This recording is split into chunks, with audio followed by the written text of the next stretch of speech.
Tu es en couple depuis 2 ans. Tout se passe bien. Et soudain, il te dit « J'ai besoin d'une pause ». Il ne rompt pas, il ne se fâche pas. Il veut juste du temps. Pour lui, la première fois, tu comprends. La deuxième, tu t'inquiètes. La troisième, tu te demandes « Est-ce qu'il m'aime encore ?» Si tu vis cette répétition, tu n'es pas seul. Et ce n'est pas un caprice. C'est un mécanisme psychologique que tu peux décoder et gérer. Ce que tu ressens, c'est de la confusion, de la peur, de la colère. Tu te dis « S'il m'aimait vraiment, il ne partirait pas. » Ou peut-être « C'est ma faute, je l'étouffe. » Tu cherches des réponses sur Internet, tu demandes à tes amis, mais personne ne t'explique pourquoi il a besoin de s'éloigner régulièrement. Aujourd'hui, je vais t'expliquer ce que la science dit de ce comportement. Et surtout, tu vas repartir avec 3 techniques concrètes pour gérer ces pauses sans perdre ton couple ni ta dignité. Après cette vidéo, tu comprendras pourquoi certains hommes amoureux demandent des pauses. Tu sauras faire la différence entre un besoin sain de distance et un signal d'alarme, et tu auras des phrases exactes à prononcer, des attitudes à adopter pour que ces pauses renforcent votre relation au lieu de la détruire. Ce n'est pas de la manipulation, c'est de la connaissance de soi et de l'autre. Le faux paradigme, c'est de croire que l'amour doit être fusionnel. On nous vend l'idée que si tu aimes, tu veux être tout le temps avec l'autre, que les pauses sont un aveu d'échec ou un manque d'amour, les applications de rencontres, les films romantiques, les conseils de tes amis. Tout te dit que l'amour vrai, c'est la proximité constante. Alors quand il te demande une pause, tu paniques. Tu te dis qu'il veut te quitter, qu'il ne t'aime plus, qu'il y a quelqu'un d'autre. Pourtant, la réalité est plus nuancée. La recherche en psychologie sociale montre que les couples les plus solides ne sont pas ceux qui passent chaque minute ensemble. Ils sont ceux qui savent gérer la distance et la proximité. Le problème, c'est qu'on t'a appris à avoir peur de la distance. On t'a dit que c'est le début de la fin. Alors tu réagis en te rapprochant encore plus, en demandant des explications, en exigeant du temps. Et ça ne fait qu'accélérer le processus que tu redoutes. Le vrai problème, ce n'est pas la pause en elle-même, c'est ton interprétation. Si tu vois la pause comme une menace, tu agis sous le stress. Tu deviens collante, anxieuse, accusatrice. Et lui, il se sent piégé. Plus tu le serres, plus il veut s'éloigner. C'est le cercle vicieux de la distance. Mais si tu comprends le besoin sous-jacent, tu peux inverser la dynamique. Tu peux devenir celle qui ne craint pas la pause, mais qui l'utilise pour renforcer le lien. Voici le cœur du problème, le besoin de distanciation. Arthur Aron, chercheur en psychologie sociale, a étudié ce phénomène. Il a montré que, dans une relation amoureuse, il existe un équilibre entre la proximité et l'autonomie. Quand la proximité devient trop forte, l'un des partenaires peut ressentir un besoin de distance pour retrouver son identité propre. Ce n'est pas un rejet, c'est un besoin humain fondamental. Dans son étude, Aron a observé que les couples qui se donnent de l'espace régulièrement ont une relation plus satisfaisante à long terme. Pourquoi ? Parce que la distance permet de manquer à l'autre, de réfléchir, de revenir avec un désir renouvelé.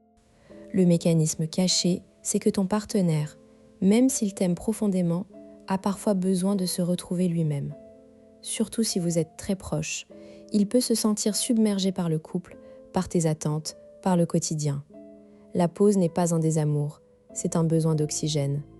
Si tu refuses de la lui donner, il risque de s'éloigner définitivement.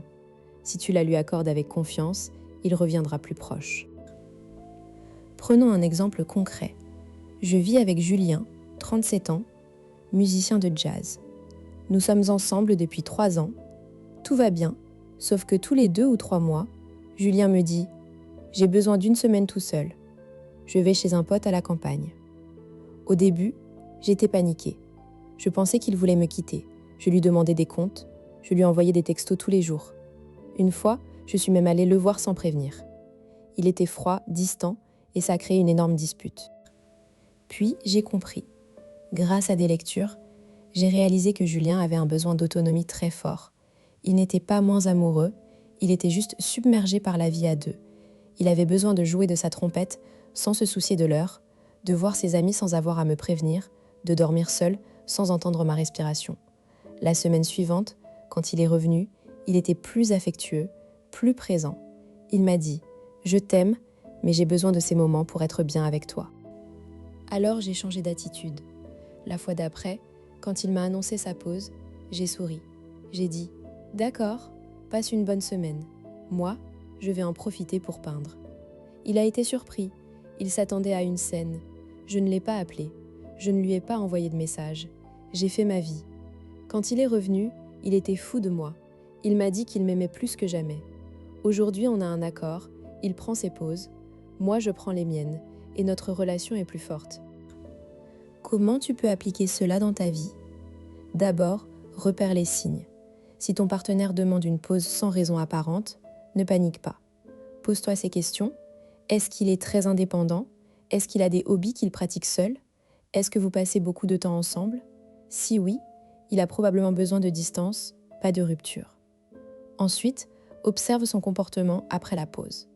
S'il revient plus tendre, plus présent, c'est bon signe. S'il revient distant, froid, ou s'il prolonge la pause, là il faut s'inquiéter. Autre indicateur, la communication. Un homme qui demande une pause en expliquant son besoin est plus fiable qu'un homme qui disparaît sans rien dire. S'il te dit « J'ai besoin de temps pour moi, mais je t'aime », c'est sain. S'il dit « Je sais pas, j'ai besoin de réfléchir », méfie-toi.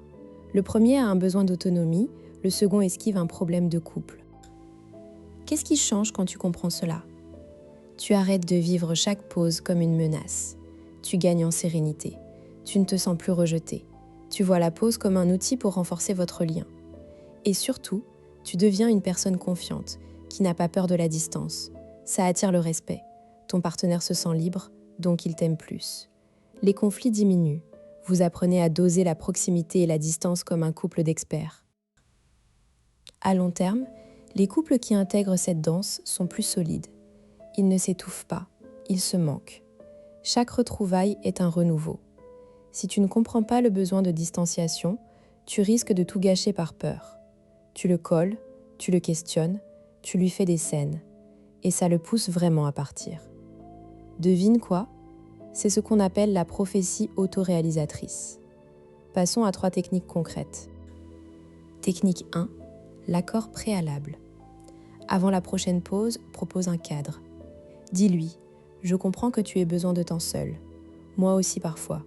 On pourrait se mettre d'accord sur une durée. Par exemple, pas plus de 2 semaines et on ne se contacte pas sauf urgence. Qu'est-ce que tu en penses ? Ce n'est pas une négociation, c'est une co-construction.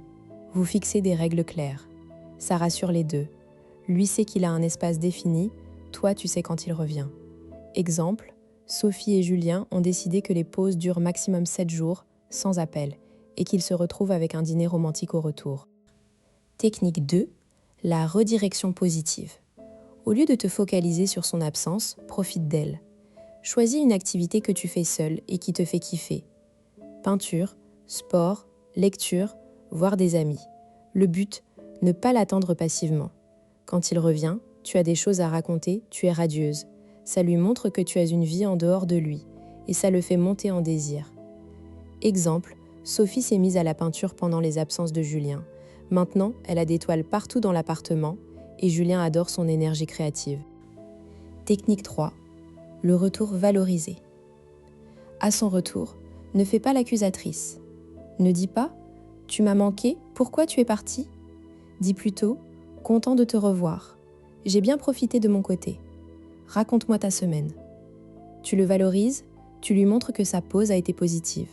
Tu crées un échange agréable. Tu renforces l'idée que la pause est un plus pour vous deux. Exemple, Sophie prépare un bon dîner le soir du retour, ils parlent de ce qu'ils ont fait chacun et ils passent une soirée intime. Je t'entends déjà. Mais s'il profite de la pause pour voir d'autres femmes, c'est une peur légitime. Si c'est le cas, ce n'est pas une pause, c'est un prétexte. Mais si tu as confiance en lui, et si son comportement après la pause est aimant, ce risque est faible. La pause doit être basée sur la confiance. Si tu n'as pas confiance, le problème est plus profond. Autre objection, je ne peux pas supporter de ne pas lui parler pendant une semaine.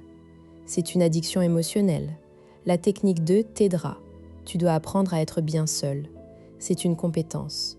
Et si la pause te stresse trop, tu peux proposer un contact limité, comme un message le soir. Mais le but est de se détacher un peu. Dernière objection, et si je suis celle qui a besoin de pause ? Alors cet épisode est aussi pour toi. Tu as le droit de demander une pause, mais explique ton besoin. Ne le fais pas sans prévenir. Utilise les mêmes techniques pour préparer ton partenaire. L'essentiel, c'est la communication et le respect des besoins de chacun. On a commencé avec la peur de la pause. On termine avec une certitude, la pause peut être un cadeau pour ton couple. Ce n'est pas un abandon, c'est un réajustement. Tu as maintenant les clés pour la vivre sereinement. La prochaine fois qu'il te demande du temps, souris, dis oui et occupe-toi de toi. Tu verras, ça change tout. Si cet épisode t'a aidé, abonne-toi, mets un pouce bleu et partage-le avec une amie qui en a besoin. Je te donne rendez-vous la semaine prochaine pour décrypter un autre mystère de l'amour.